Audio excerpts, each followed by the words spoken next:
हर Sunday मायके जाने वाली कामचोर छोटी बहू। अच्छा लग रहा है, अभी तो आंखें बंद करी थी और अभी सवेरा हो गया। फिर से ड्यूटी शुरू और आज तो डबल ड्यूटी है मेरी।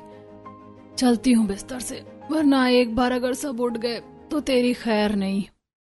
नींद में आंखें मलती हुई अलका न चाहते हुए भी बिस्तर छोड़कर उठती है और सीधा हाथ मुंह धोकर रसोई घर में आती है और फ्रिज पर लगे 2 से 3 स्टिकी नोट्स को निकालकर देखने लगती है। अच्छा हुआ मैंने रात में ही सबसे पूछ कर रख लिया था कि किसे नाश्ते में क्या खाना है। कितनी सारी चीजें, इन्हें बनाते बनाते तो आराम से 9 बज जाएंगे। जहां ज्यादातर घरों में संडे के दिन सभी लोग आराम से अपनी नींद पूरी करके उठते हैं, तो वहीं अलका के साथ ऐसा कुछ नहीं था।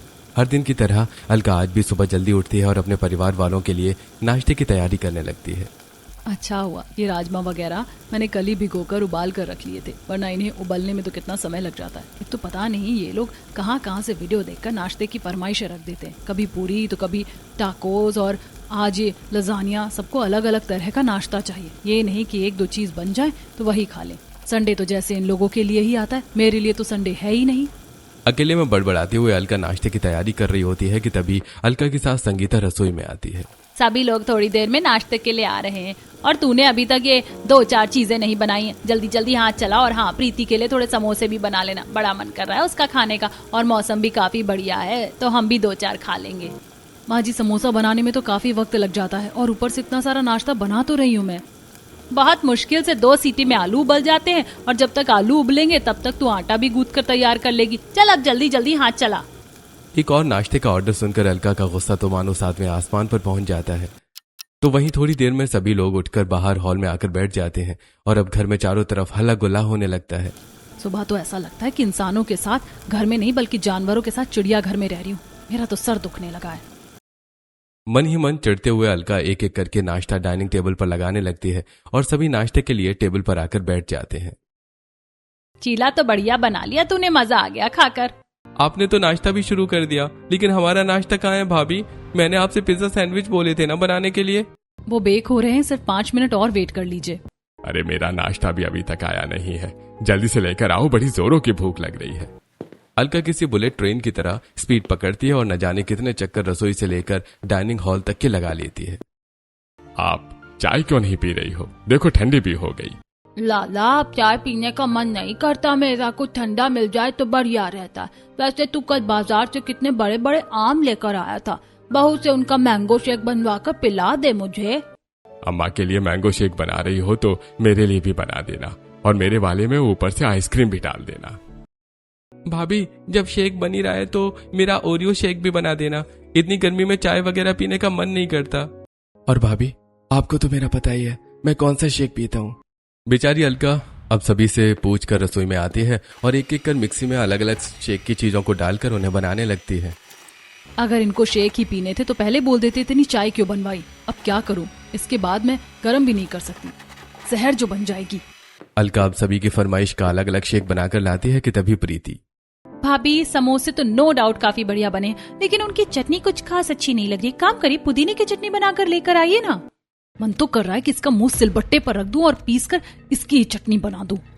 अलका एक बार फिर रसोई में जाती है और अपनी नंद के लिए पुदीने की चटनी बनाकर लाती है। तो वहीं अब सभी नाश्ता करके अपने अपने संडे के बिजी स्केड्यूल में बिजी हो जाते हैं। जहां घर के सभी बेटे मिलकर आंगन में क्रिकेट खेल रहे थे, कमलेश अखबार पढ़ने लगता है और संगीता टीवी में पुरानी न्यूज देखती है और हमारी मैडम प्रीति ऑनलाइन वीडियो शूट करती हैं।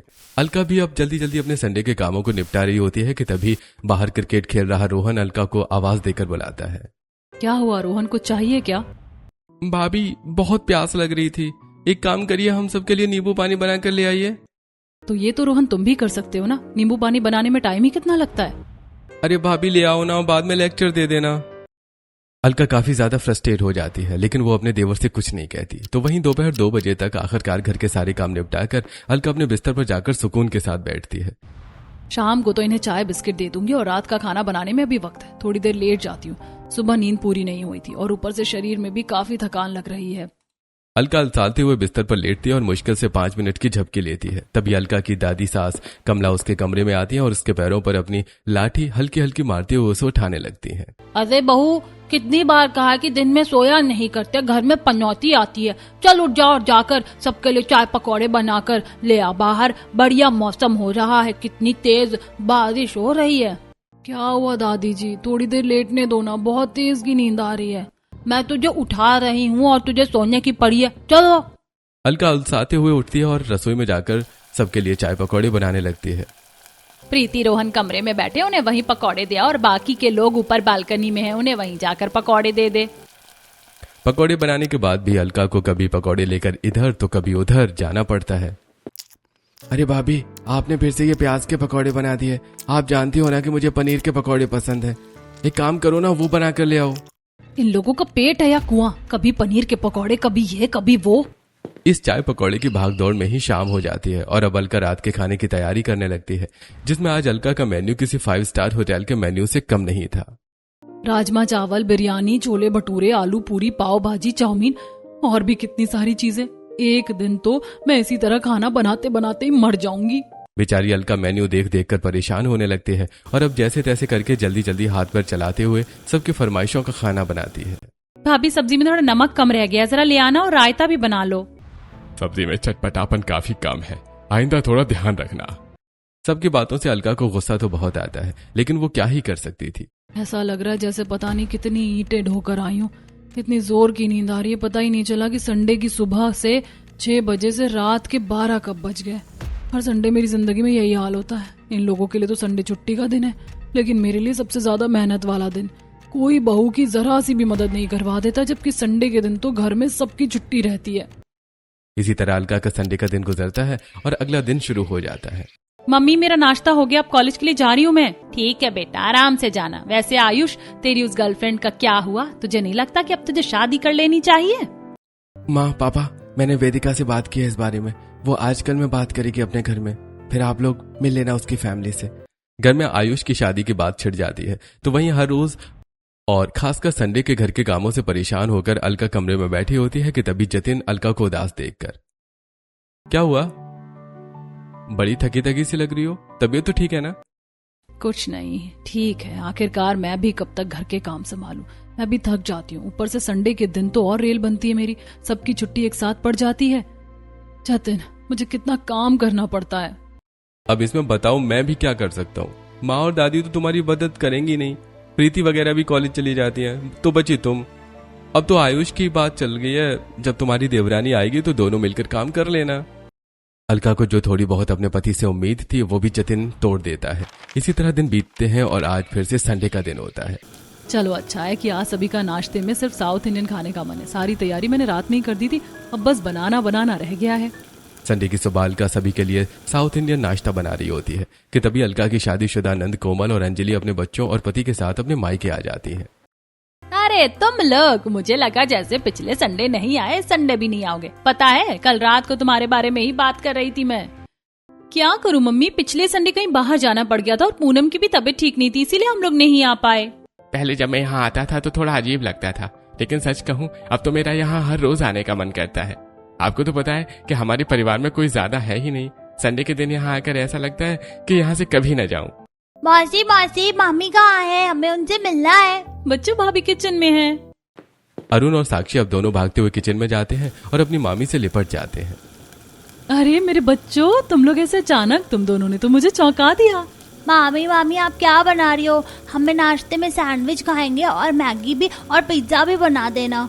इन्होंने तो आते ही फरमाइशें कर दी। कैसी हो भाभी? वैसे आज साउथ इंडियन बन रहा है, लेकिन आपको तो पता है कि मुझे और पूनम को साउथ इंडियन पसंद नहीं है, तो हमारे लिए पराठे, दही तड़का और पोहा बना देना, और इन लोगों के लिए चीला और सैंडविच। हाँ भाभी, और थोड़ा जल्दी बना कर लाना, बहुत जोरों की भूख लग रही है, हम नाश्ता भी करके नहीं आए हैं। दोनों नंदे आकर काम और बढ़ा देती हैं। उसके बाद अब अलका उनकी फरमाइशों का भी नाश्ता तैयार करने लगती है। नाश्ते के बाद जहां बच्चे घर में इधर से उधर भागम भाग करने लगते हैं, तो वहीं घर की औरतें एक साथ बैठकर बातें करती हैं और बेचारी अलका बस घर के कामों में ही लगी रहती है। कपड़े धोने के लिए जा रही है, काम करे, सारे पर्दे भी निकाल कर ले जा, गंदे हो गए, और सोफा कवर भी चेंज कर दे। लेकिन माँ, पिछले हफ्ते ही तो ये सब धोए थे, कम से कम 2 हफ्ते तो इन्हें रहने दीजिए। अभी धो देगी तो फिर ज्यादा मेहनत नहीं करनी पड़ेगी, वरना अगले हफ्ते तक ये बिल्कुल काले पड़ जाएंगे। बेचारी अलका कपड़ों के साथ साथ पर्दे, सोफा कवर, यहाँ तक कि बेडशीट भी ले जाकर धोती है। 4 से 5 बाल्टी कपड़े धोते धोते ही अलका को दोपहर हो जाती है और अब दोपहर के खाने का वक्त हो जाता है। अरे भाभी, आज दोपहर के खाने में ना आपके स्पेशल दम बिरयानी हो जाए, और अगर साथ में मटन करी हो ना तो और भी बढ़िया है। बाकी तंदूरी रोटी तो बाहर से ही मंगवा लेना, क्यों इतनी मेहनत करनी। हाँ भाभी, आपके हाथ की मटन करी और बिरयानी, ओहो हो, मेरे तो सुनते ही मुंह में पानी आ गया। जब पूरा परिवार आराम से हॉल की एसी में हवा में बैठकर गपशप कर रहा था तो वहीं बेचारी अलका गर्मी में सबके लिए दम बिरयानी और मटन करी बनाती है। तो वहीं शाम में जैसी बारिश शुरू होती है तो घर के सभी लोग छत पर भीगने के लिए चले जाते हैं और अब अलका उनके ऑर्डर पर उनके लिए चाय पकौड़ी बनाकर लाती है। भाभी आकर देखो ना, बहुत मजा आ रहा है। पूनम दीदी, मैंने तो भाभी को कभी बारिश में भीगते ही नहीं देखा। मैं तो नहीं बोल बोल कर थक गई। काम से फुर्सत मिले तब तो मैं भी बारिश में एंजॉय करूं, यहाँ तो सांस लेने की फुर्सत नहीं मिलती मुझे। सभी लोग बारिश में भीगने के बाद ऐसे ही नीचे आ जाते हैं, जिसके चलते घर में काफी ज्यादा पानी हो जाता है। अलका का काम और ज्यादा बढ़ जाता है। इसी तरह संडे का दिन खत्म होता है और रात में जब अलका सोने के वक्त अपना फोन ऑन करती है तो ये क्या, मेरी सभी सहेलियां शॉपिंग के लिए गई थी। इन्होंने मुझे भी बुलाया था लेकिन मुझे फुर्सत ही कहाँ मिलती है। घर के कामों की वजह से और खासकर संडे के दिन की वजह से अलका को अपने लिए ही वक्त नहीं मिल पाता था। इसी तरह समय गुजरता है और अब आयुष के घर वाले उसकी गर्लफ्रेंड वेदिका के परिवार वालों से मिलते हैं और जल्दी वेदिका और आयुष का रिश्ता तय हो जाता है और आज शादी करके वेदिका अपने अच्छे खासे जॉइंट परिवार वाले ससुराल में आती है। आयुष, तुम्हारी फैमिली तो सच में कुछ ज्यादा ही बड़ी है, यहाँ पर एडजस्ट करना काफी मुश्किल लग रहा है। अच्छे खासे बड़े परिवार को देखकर वेदिका मन ही मन थोड़ा परेशान होने लगती है।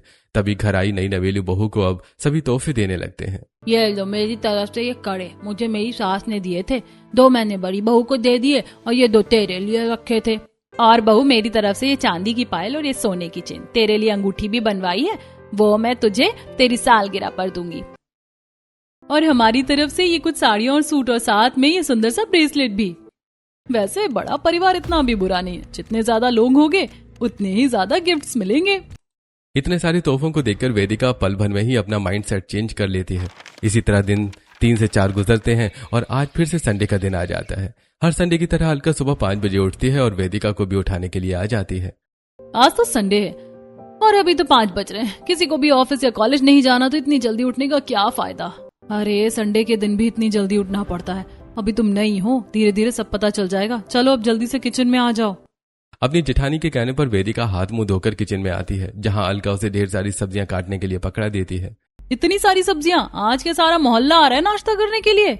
संडे के दिन यहाँ यही होता है, जब सभी एक साथ घर पर होते हैं तो सबके नाश्ते की अलग अलग फरमाइश होती है। उसी हिसाब से सब्जियां दी है मैंने तुम्हें। ये सब देखकर वेदिका काफी हैरान होती है और अब थोड़ी देर में अलका भी नाश्ते की तैयारी शुरू कर देती है। देखते ही देखते पूरा किचन अलग अलग तरह के नाश्तों से भर जाता है। तभी फिर से वेदिका की दोनों शादीशुदा नंदे अपने परिवार वालों के साथ आती हैं, जहां दोनों छोटी बड़ी बहू सबको नाश्ता परोसती हैं। हमें लगा कि आप लोगों को आने में काफी वक्त लगेगा। हमारे ससुराल यहाँ से ज्यादा दूर नहीं है, सिर्फ आधे पौने घंटे का रास्ता है और हमारी फैमिली में भी हम लोगों के अलावा कोई है नहीं, तो इसीलिए हम हर संडे यहाँ जाते हैं। सब लोग नाश्ता कर ही रहे होते हैं कि तभी साक्षी के हाथ से उसका ग्लास टूटकर नीचे गिर जाता है, जिसे देखकर वेदिका अब कांच के टुकड़े उठाकर जूस को साफ करती है। फिर सबके नाश्ते के बाद ढेर सारे बर्तनों को धोकर वेदिका हटी ही होती है कि तब घर की धुलाई और कपड़ों को धोने की बारी आ जाती है। इतने बड़े घर की धुलाई करने में तो वक्त लग जाएगा। मैं दीदी लोगों को भी बोल देती हूँ, वो भी हमारी हेल्प कर देंगी। नहीं नहीं, उन्हें मत बोलो, ये सारा काम हमारा है। अभी से शुरू करेंगे तो 2-3 घंटे में खत्म हो जाएगा। अच्छे खासे बड़े घर की धुलाई और ढेर सारे कपड़ों को धोने के बाद अब वेदिका के शरीर में रत्ती भर भी ताकत नहीं बची थी। वेदिका जैसे ही कमरे में सोने के लिए जाती है। कमरे में कहाँ जा रही हो? दोपहर के खाने की तैयारी नहीं करनी क्या? चलो आओ। दोपहर के खाने की तैयारी? भाभी मैं बहुत थक गई हूँ, कुछ बाहर से ऑर्डर कर देते हैं ना, और संडे के दिन तो बाहर का खा ही सकते हैं। लेकिन घर में किसी को बाहर का खाना पसंद नहीं है तो हमें बनाना ही पड़ेगा। वेदिका काफी ज्यादा थक चुकी थी, लेकिन उसे अपनी जेठानी की मदद करवानी ही पड़ती है। दोपहर के खाने के बाद कुछ ही देर में शाम के नाश्ते की भी तैयारी शुरू हो जाती है और इसी तरह करते करते कब रात के 11 बज जाते हैं वेदिका को पता ही नहीं चलता। भाभी संडे का दिन खत्म भी हो गया और पता भी नहीं चला मुझे तो। सालों से यहाँ यही हो रहा है। कोई बात नहीं, धीरे धीरे आदत पड़ जाएगी तुम्हें। जिंदगी में संडे के दिन वेदिका ने पहली बार इतना काम किया था। भाभी संडे के दिन घर पर कुछ ज्यादा ही काम होता है ना, वरना बाकी दिनों में तो सब 1 से 2 तरह का ही नाश्ता कर लेते हैं। खाने में भी फरमाइशें नहीं होती और घर के काम भी इतने नहीं होते हैं। वही तो, लेकिन संडे के दिन हमारी रेल बन जाती है। 1 से 2 दिन और गुजरते हैं और आज वेदिका के पास उसकी बेस्ट फ्रेंड का कॉल आता है। अच्छा, तो इसी संडे को जाना है ना? ठीक है, तो फिर मैं 3 बजे तुम लोगों से मिलती हूँ। वेदिका संडे के दिन दोस्तों के साथ घूमने का प्लान बना लेती है। वहीं जब संडे आता है तो बेचारी वेदिका को नानी याद आने लगती है। अरे बच्चों, तुम लोग इधर उधर क्यों भाग रहे हो? अभी मैंने पोछा लगाया है ना, एक जगह बैठ जाओ।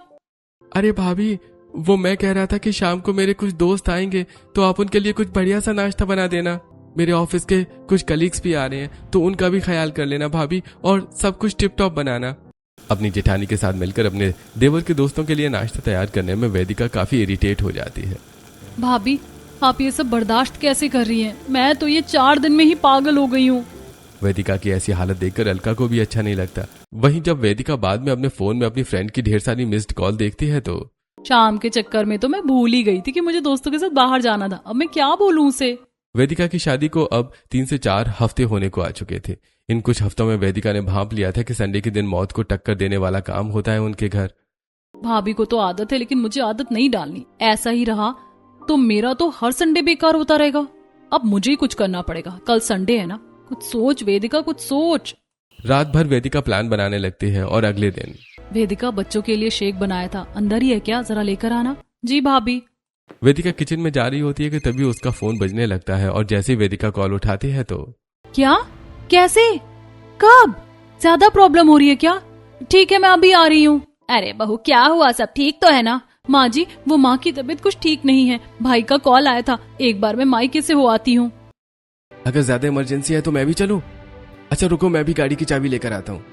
इतना भी नहीं है, मैं बस देख आती हूँ। अगर कुछ इमरजेंसी होगी तो मैं कॉल कर लूंगी। वेदिका जल्दी से अपने कमरे में जाती है और अपना बैग लेकर सीधा मायके के लिए निकल जाती है, जिसके बाद संडे के दिन हर चीज की जिम्मेदारी अलका पर आ जाती है। बोलना तो नहीं चाहिए, लेकिन वेदिका की माँ की तबीयत आज ही खराब होनी थी क्या? कितना काम है सच में आज। इधर बेचारी अलका अकेले सारा काम संभाल रही होती है और उधर वेदिका जो झूठा बहाना करके अपने मायके आई होती है। वेदिका बेटा तू आ गई तो घर में रौनक सी आ गई है। वैसे तू अपने ससुराल क्या बोल कर आई है? अरे माँ ऐसा बहाना मारा है ना, तुम सोच भी नहीं सकती। वैसे मैं शाम तक घर पर ही हूँ, मेरे लिए आलू के पराठे बनाकर लाओ, बड़ा मन कर रहा है। वो तो अच्छा हुआ कि मेरी फ्रेंड ने बिल्कुल सही टाइम पर कॉल किया और मैं आ गई। इस हफ्ते का तो जुगाड़ हो गया, अब अगले हफ्ते के लिए कुछ और सोचना पड़ेगा। संडे के कामों से परेशान होकर अब वेदिका झूठ बोलकर हर संडे मायके जाने का प्लान बनाने लगती है। वेदिका बहू अब कैसी है तेरी माँ की तबीयत? माँ जी अब तो बिल्कुल ठीक है, डॉक्टर ने दवाई दे दी थी।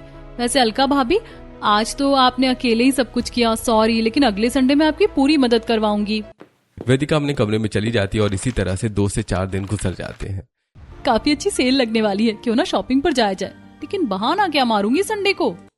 दिमाग की बत्ती एकदम से जलती है और वो इस बेसब्री से संडे का आने का इंतजार करती है। और आज जब शनिवार की रात होती है तो माँ का कॉल आया था। मैंने तुम्हें बताया था ना कि यूएस में मेरा कजिन रहता है, वो इंडिया आया हुआ था और वो कल की फ्लाइट से ही वापस चला जाएगा। मैं क्या उससे मिलने के लिए चली जाऊं? हाँ क्यों नहीं, अगर कल मेरे दोस्त नहीं आ रहे होते तो मैं भी पक्का चलता। वेदिका मनी मन काफी खुश होती है और संडे के दिन सुबह जल्दी जल्दी उठकर नहा धोकर तैयार होकर अपने मायके के लिए निकल जाती है। तो वहीं जब अलका को इस बारे में पता चलता है तो ये क्या, इस संडे भी चली गई, वो भी बिना बताए। हे भगवान, क्या करूं मैं इसका? क्या फायदा ऐसी देवरानी का जब सब कुछ मुझे अकेले ही करना पड़े। अलका सिर पकड़कर किचन में जाती है और फिर से अपनी मजदूरी में लग जाती है। तो वहीं वेदिका अपनी भाभी तारा के साथ मॉल में शॉपिंग कर बाहर ठेले पर गोलगप्पे खाने के लिए आती है। अच्छा हुआ वेदिका कि तुम आ गई। पता है मैंने भी इस सेल के बारे में काफी सुना था। तुम्हारे ससुराल वाले ठीक है कि तुम्हें संडे के दिन छोड़ देते, वरना मम्मी जी किसी भी दिन छोड़ दें, लेकिन संडे के दिन तो उन्हें बहुए घर पर ही चाहिए। नंद भाभी हंसते हुए गोलगप्पे खा रही होती है कि तभी सामने वाली रोड से वेदिका की नंद कोमल की गाड़ी निकलती है, जिसमें बैठी साक्षी की नजर वेदिका पर पड़ जाती है। मम्मी मैंने छोटी मामी को देखा। बेटा वो छोटी मामी कैसे हो सकती है? अभी तो हम नानी के घर से आ रहे थे ना, वो तो वहाँ थी नहीं, मामी तो अपने घर गई है। कोमल साक्षी की बातों पर खास ध्यान नहीं देती। वो वहीं दूसरी तरफ अलका अब ये नोटिस करने लगी थी कि महीने में आने वाले 2 से 3 संडे हमेशा वेदिका कुछ न कुछ कहकर निकल जाती है। इस संडे तो बहुत काम है, इन लोगों के दोस्त वगैरह भी आ रहे हैं, घर में छोटा सा गेट टुगेदर भी कर लिया इन लोगों ने। इस संडे तो मुझे वेदिका किसी भी हालत में घर पर ही चाहिए, पर इस संडे भी मायके जाना पड़ गया तो ना बाबा ना, इससे पहले ही बोल देती हूँ। अलका वेदिका के कमरे में जाती है और देखती है कि वेदिका खिड़की पर खड़े होकर किसी से कॉल पर बात कर रही है। अरे बाबा तू टेंशन मत कर, इस संडे भी मैं कोई ना कोई बहाना मार के आ ही जाऊंगी।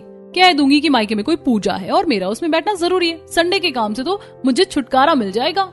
अच्छा तो ये बात है, संडे के दिन काम ना करना पड़े, इसीलिए महारानी मायके का बहाना बना कर जाती है। अब बताती हूँ इसे, अगर ये मेरी देवरानी है ना तो मैं भी इसकी जेठानी हूँ। अलका अब सीधा अपने कमरे में आ जाती है और थोड़ी देर सोचने के बाद अब सीधा अपनी सास संगीता के पास जाती है। अरे अलका बहू, मैं तुझे ही बुला रही थी, कल कुछ सामान मंगवाना है तो बता दे, अभी मंगवा देती हूँ। माँ जी वो कुछ बात करनी थी, मेरी फ्रेंड है ना पल्लवी, उसकी शादी है। शादी तो वो बाहर कर रही है, लेकिन वो चाहती है कि मैं उसके साथ शॉपिंग पर चलूं, और कल ही जाना है हमें। कल तो इतना सारा काम है, तो कैसे जाएगी? माँ जी प्लीज जाने दीजिए ना, मैं तो वैसे भी कहीं नहीं जाती हूँ। संगीता बहू इतना कह रही है तो जाने दो, वैसे भी वो सच में कहाँ कहीं जाती है। कमलेश के कहने पर संगीता उस संडे के दिन बाहर जाने की परमिशन दे देती है और अगला दिन होते ही अलका जल्दी से तैयार होती है और घर से निकल जाती है। तो इस बारे में जब वेदिका को पता चलता है तो ये क्या, भाभी तो निकल गई? हे भगवान, आज तो संडे के हिसाब से और ज्यादा काम है, मैं तो मारी गई रे। अलका बहाना करके अपने दोस्तों के साथ रेस्टोरेंट में पिज्जा खा रही होती है, तो वहीं बेचारी वेदिका के तो लाले पड़े होते हैं। ऐसा लग रहा है कि शरीर में ताकत ही नहीं बची, मेरी तो जान ही निकल गई है। वेदिका थकान के मारे ठीक से कुछ काम नहीं कर पा रही होती है, तो वहीं अलका शाम तक घूम घाम के घर आती है और जब वो वेदिका को इतना थका पाती है तो सोचा था देवरानी के साथ मिलकर सारे काम करूंगी, लेकिन इसने तो खुद ही चालाकी करके अपने पैर पर कुल्हाड़ी मार ली। इसी तरह दिन गुजरने लगते हैं और आज जब दोनों देवरानी जिठानी रसोई में खाना बना रही होती हैं तो ये अपने मन में क्या सोच रही होगी? ये तो नहीं कि संडे का क्या प्लान करके निकलूं। पिछले संडे को देखकर तो इस संडे घर में रहने की बिल्कुल हिम्मत नहीं बची, कोई तगड़ा बहाना ढूंढना पड़ेगा इस बार। दोनों देवरानी जेठानी की इस मन ही मन की बातों में ही हफ्ता भर गुजर जाता है और आज दोबारा से संडे का दिन आता है। सारा परिवार सुबह का नाश्ता कर ही रहा होता है कि तभी वेदिका अभी मायके से कॉल आया था। हमारे पड़ोस में एक आंटी रहती थी, उन्होंने बचपन से मुझे पाला था, बहुत प्यार करती थी, लेकिन आज उनकी तबीयत बहुत खराब है, वो वेंटिलेटर पर है और बार बार मेरा नाम ले रही हैं। लगता है उनकी आखिरी सांसें चल रही है, तो मुझे जाना होगा। हे भगवान, क्या बहाना मारा है इसने काम से बचने के लिए, इसने तो बुढ़िया को ही टपका दिया। वेदिका, तुम तो हर संडे कहीं ना कहीं जाती ही रहती हो, कभी हमारे साथ भी वक्त बिता लिया करो।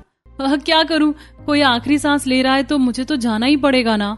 वेदिका के ड्रामे के सामने उसके ससुराल वाले कुछ भी नहीं कर पाते और वेदिका आराम से बहाना करके अपनी माँ के यहाँ जाकर आराम करने लगती है।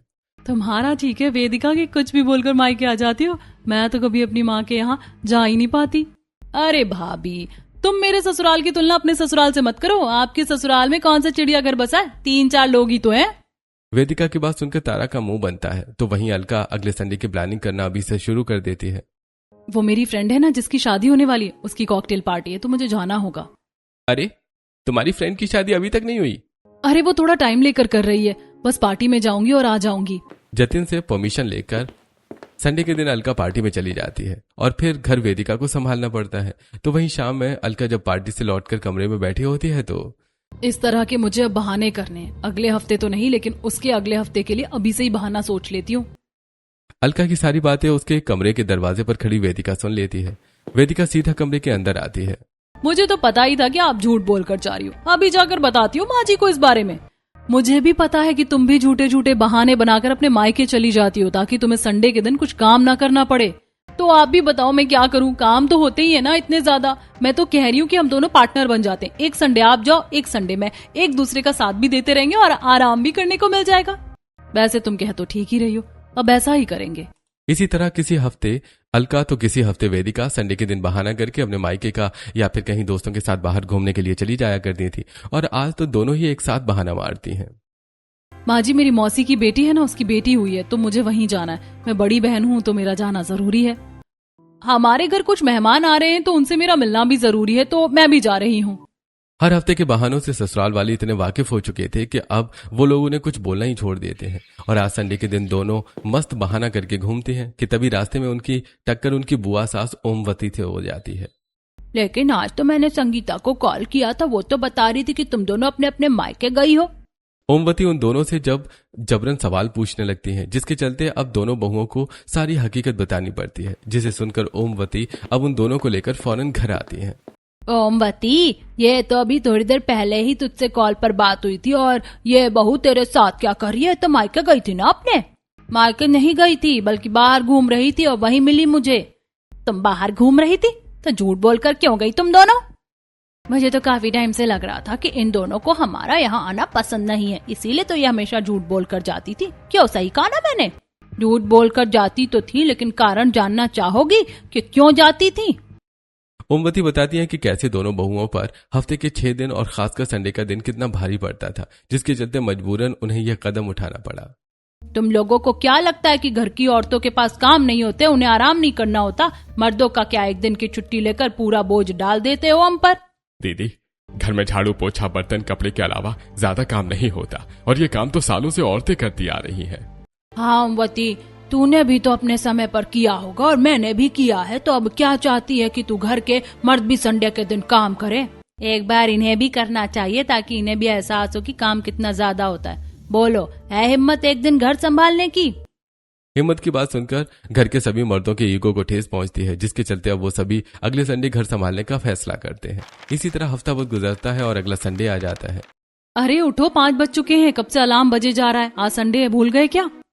याद है, लेकिन इतनी सुबह कौन उठता है? हम घर की बहुएं उठती हैं इतनी सुबह। चलिए जल्दी उठिए, बहुत काम है। सभी मर्दों को संडे के दिन सुबह जब 5 बजे उठना पड़ता है तो सभी की हालत खराब हो जाती है। फिर घर की औरतें उन्हें नाश्ते का मेन्यू बताती हैं। मैं तो मूंग दाल का चीला खाऊंगी, वो भी नारियल की चटनी के साथ।